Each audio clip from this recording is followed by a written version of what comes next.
Hola, buenos días, soy Nico.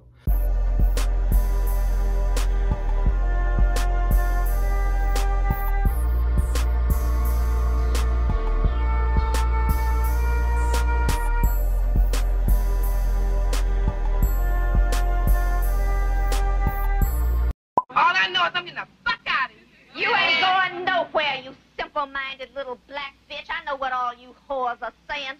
You can't do nothing but fuck, so you better work out a way to stay in a house. All you bitches out of business. Pack your What are you doing, motherfucker? Pack your shit. Get your hands off of me. So today, as you can tell, curls are back. It's because I'm back in the South and it's homophobic. So I'm like, yeah, I was stunting in Brazil, but now we back on the trade aesthetic.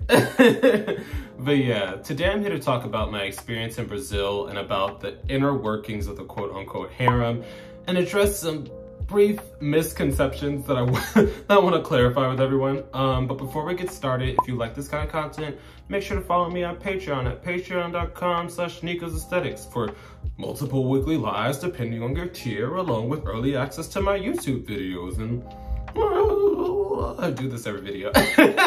I do this every video. You get more direct access to me, more conversation, that kind of thing. It's a little close-knit family. The girls be dragging me. The girls be dragging me in every live session, but that's my girls. But today we're here to talk about the Brazil trip and the inner workings of the quote-unquote harem. And I want to get some things straight. First of all, I see most of the comments online just because I'm always in tune with the internet. So I've actually taken like a week or two off of Twitter. Depending on when this comes out, you probably haven't seen me on the timeline for a little bit. But I've seen comments saying, oh, Nico, you were bought out. Oh, Nico, you're being groomed by Rhyheim Shabazz. Now that you're being groomed, you don't want to talk about blah, blah, blah, blah, blah. Or y'all thought I had like a train run on me? And that's the thing, I tell you people, I bought him once in the last 2 years, and that was for my ex-fiance, and people are like, Nico had to get fucked in. I'm like, this is not a gang. Like, this is not a gang. But yeah, so essentially, I wanted to talk about the whole paid off. I did not get paid for this. I mean, obviously I was invited, so I got to go, but when I come out here, I speak real. I tell you about my real experiences. I have no reason to sugarcoat anything just because it pertains to a OnlyFans performer, you know what I mean? Because that's the thing. You would never see me flying out to go on a trip work-related with like a Malik Joseph who shoots bitches, or like somebody that's problematic. To my knowledge, y'all can correct me if you want to my knowledge, Rhyheim Shabazz along with Elijah Zane have never been in controversial topics. So that's why people are like, oh, you're gonna go hang out with OnlyFans performers. My content has not changed, and I've continued to talk on the fuck shit that a lot of people do. But that's the thing. I don't demonize performers for the sole fact that they have sex on camera. I do that too now at this point. But it's just like, I talk about the public information that they make public that's messed up. If you're doing something that's messed up, I would gladly discuss it, just because most people will not address you because they put you in a celebrity status. And I'm like, girl, I do the same thing. I'm built the same. I really do not care if you because a lot of people, when you address something that they do, especially in the age of social media, they like to wave you off with, oh, you're this, oh, you're not attractive, oh, you're just jealous, oh, you're this. And I'm like, girl, I get the same numbers, which doesn't matter, it's digital data. I get the same numbers. I'm personally confident in myself at this point in my life. So it's like, I will gladly address fucked up shit that you're doing. These people have not done any of that, and that's the thing. I've been around them for a solid 2 months now. 2 months. And I'm around them most of the day because when I'm with them, I have no sense of direction of where I'm at because this is their territory. And I can genuinely say these are good people. I don't know why y'all would think that I would just gleefully hang out with people that I don't like, you know what I mean? But for example, a lot of people think that Rhyheim is some kind of dictator or this is a brothel. But I even have video of where I got there a week after everyone else. And there was already tension growing within the performers because it's a group of people that do not know each other that come together for work. Because at the end of the day, it's work. So it's kind of like a little retreat, but you're still working. So when they had an issue, they sat down and talked about it. Like, they talked about it as a group. They basically said, hey, so-and-so, this person had concerns about you participating, and about how you're working with the group and the dynamics, and we just wanted to squash this because we're all here to make money at the end of the day. Né?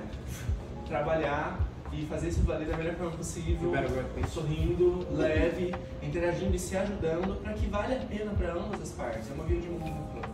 E não que a gente precise acontecer isso ou acontecer aquilo, não, gente. So, as you saw, it was all in Portuguese. But they had little English sections so that Rhyheim and everyone else could understand that didn't speak Portuguese. But basically it was like, we'll just talk it out and we'll move on because we are a group of people and we can become friends, but at the end of the day, we're here to make money. But also, I do not date and or sleep with those two. Nico, what do you mean? A lot of people think like I'm in some kind of throuple with them. Rhyheim and Elijah are a couple. They are a loving couple. Do you want to know how much of a loving couple they are? While all of the performers are in that penthouse and or mansion, because he does set it up, he's gonna get you a good scenic view.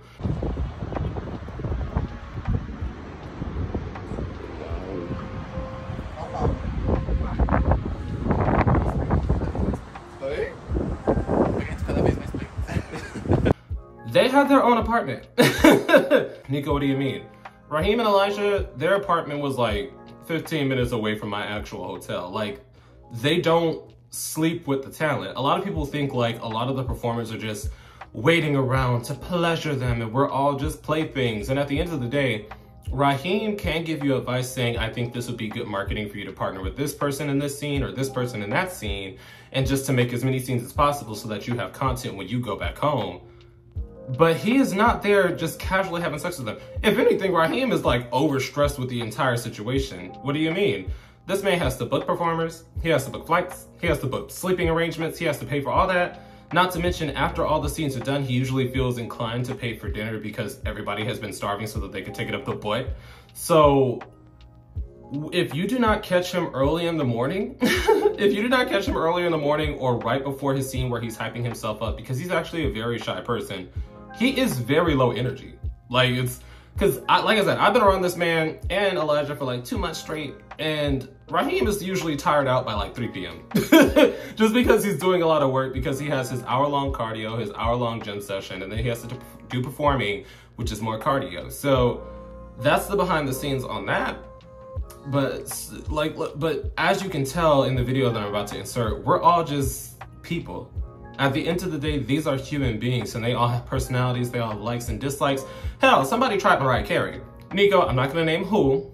You're obviously gonna tell who it is when I'm talking in the video, but it's like, he had an issue with Mariah Carey, and I don't know if anybody knows this, I only belong to like 3 stand-ups. I'm a Lamb, Beehive, and Houston Hotties, just because H-Town holds it down. But he had an issue with Mariah Carey, and I had to correct him. But you know what, also, to make her face. Let me say this, the longer you are a celebrity, the more you become withdrawn from the fans. Because the demands, the expectation, it starts to wear down your patience. So you have to learn to separate yourself. Which one you like most? Or even when I watch Adele. Diva. Adele, it's so which funny diva do I all the like the time, most? laughing or Aretha. making jokes. I knew you'd say that. That I like this when this interaction. Well, that's the thing. It's like celebrities, newer celebrities, because of social media, they can, they can connect with people more. Like older celebrities, like Michael Jackson or Mariah Carey, when they go out there, they way Older celebrities at time. That's all celebrity. It's just a matter of how popular can you get. That's all. Huh? And I was like, yeah, do you do math? I'm like, oh.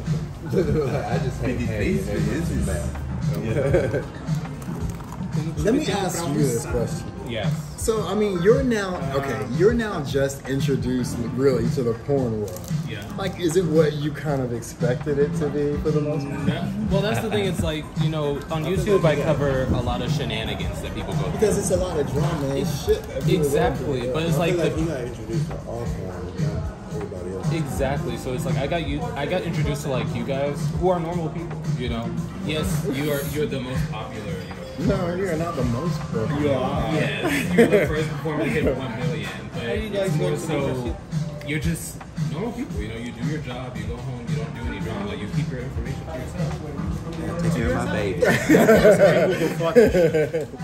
But yeah, it's like, so I feel like if I met like other performers who are like more dramatic or like more stuff, I would have like a different opinion. But so far, I'm just like, I'm hanging out with my friends and making music. That's the reason he came. Have you been around any Atlanta performers? What? If he goes to Atlanta, his ass, we will never see him again. Yeah, they're gonna shoot his ass. I'm not welcome to Atlanta at all. Why? So whenever people do stupid things online, I cover it on YouTube. But I'm like, if you don't willingly put it online, I can't talk about it. Exactly. Yeah, people always put their business on the internet. Same. The most you're gonna get from me is I'm at a pool with my baby. Thank you. With a champagne. Aí você And as y'all saw in that video, I will ride 10 toes down from Mariah Carey, but they also addressed it in that video where they were like, so what do you think about being around porn stars? This is what you thought. I'm like, maybe if I was like around the ones that be, you know, knucking and bucking, I would have like a different opinion. But luckily I was able to meet a group of people that are chill, down to earth, and they just want to do their job, make a living for themselves, and go home. Like Elijah, that's my good Judy. And I saw comments online saying, y'all look so cute together. Nico wants Elijah. Do you know what Elijah and I do when we're like just chilling after a long day of performing? We smoke a blunt, we drink some champagne, and we play Fortnite. Nico, listen, if you were back on the Twitch days when I was streaming, I was piss poor at shooting. But when it comes to Fortnite, give me a DMR or a heavy sniper rifle, like I'll get you. That's the thing, is like, I didn't know I was that good. But especially when I'm playing with him, because he'll do the up front, like, and I'm like a good mile away going, yeah, just get in the opening, just get it, and take him out. But that's the thing, is like, we just be hanging out and chilling, and I don't understand, because in every video that I post on Instagram, when it's just us, we're either at dinner, or I tell y'all, we're drinking champagne, strawberries, and champagne, playing Fortnite. Like, we're just chill. And that's the thing, a lot of people like to detach personalities and detach people from being humans when they do sex work, because they want to objectify them in their wildest fantasies. But at the end of the day, we are both in our late 20s. All we do is shit that people in their late 20s do. You play video games, you go to work, you come home, you smoke a blunt, and that's about it.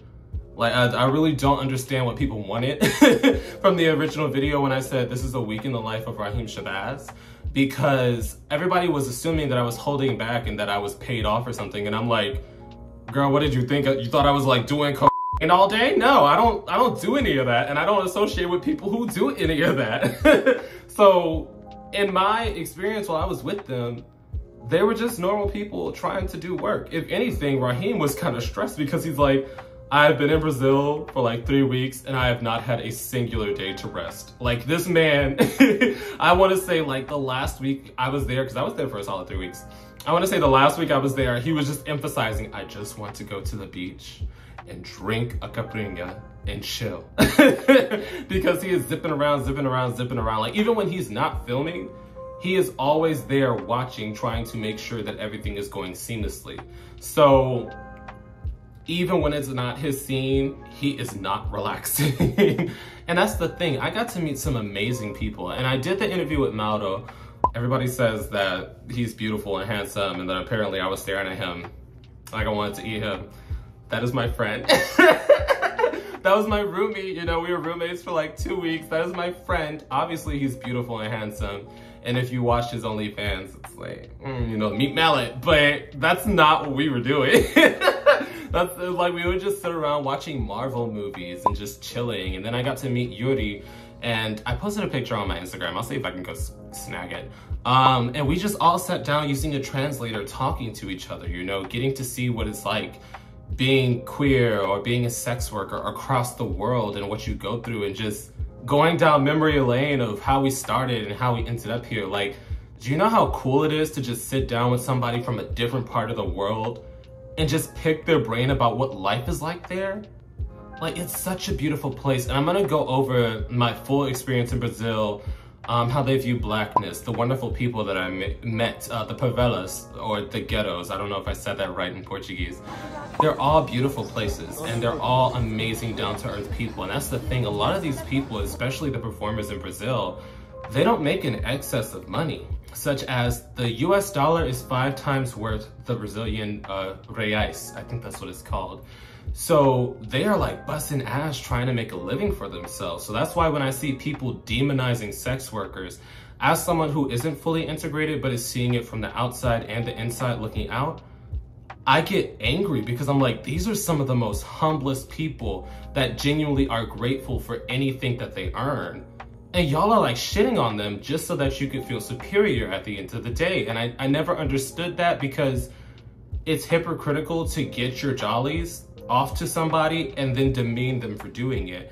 Just because, girl, unless you have never touched your tallywhacker, unless you've never watched adult cinematography, you have no room to judge. You really do not. And that's the thing. I try to humanize and tell you guys that sex workers are normal people. And a lot of people in 2022 are starting to realize that and understanding. But a lot of you are ignorant, and it's usually coming from a place of envy. And Nico, this isn't, I'm not a full performer, so I'm not like saying, oh, you're jealous of me personally. It's more so I've seen it time and time again, even before I entered as the cameraman.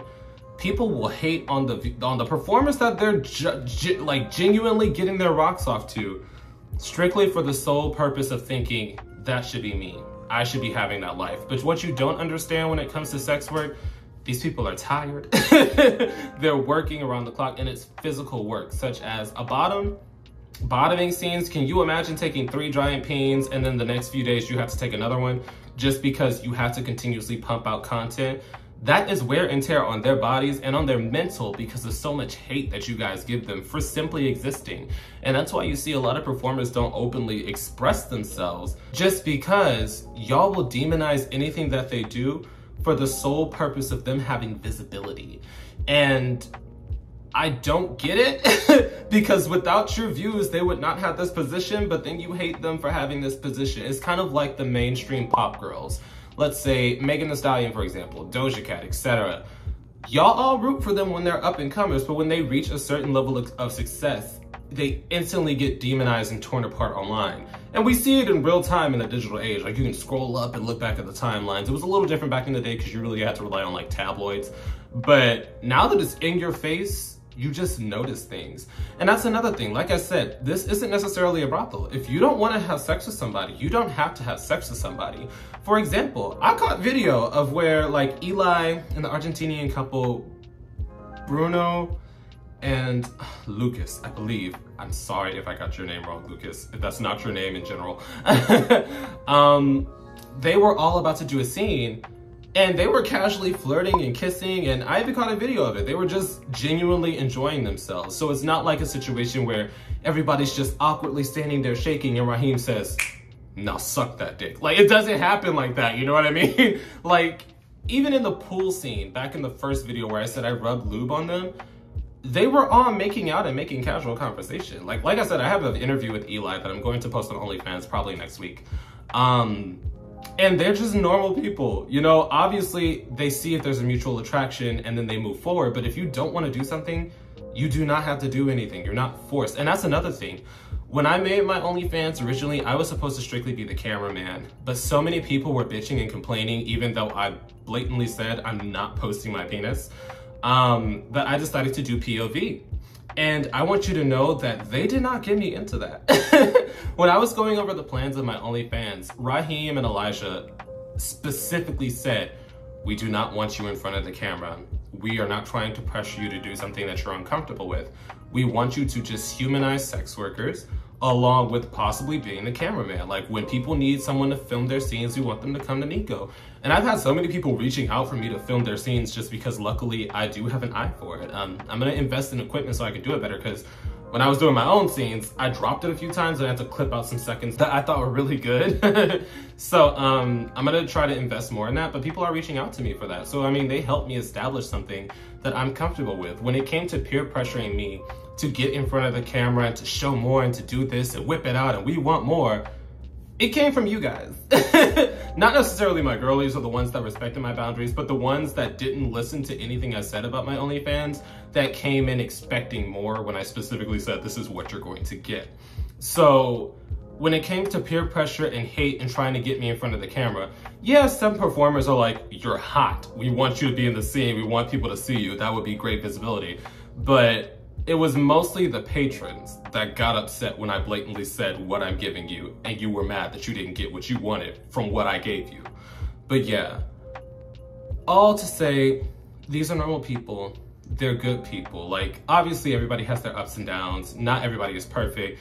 Do you think Elijah and I were attached at the hip for 2 months and we didn't have a moment where we went, girl, be quiet, be calm, you know what I mean?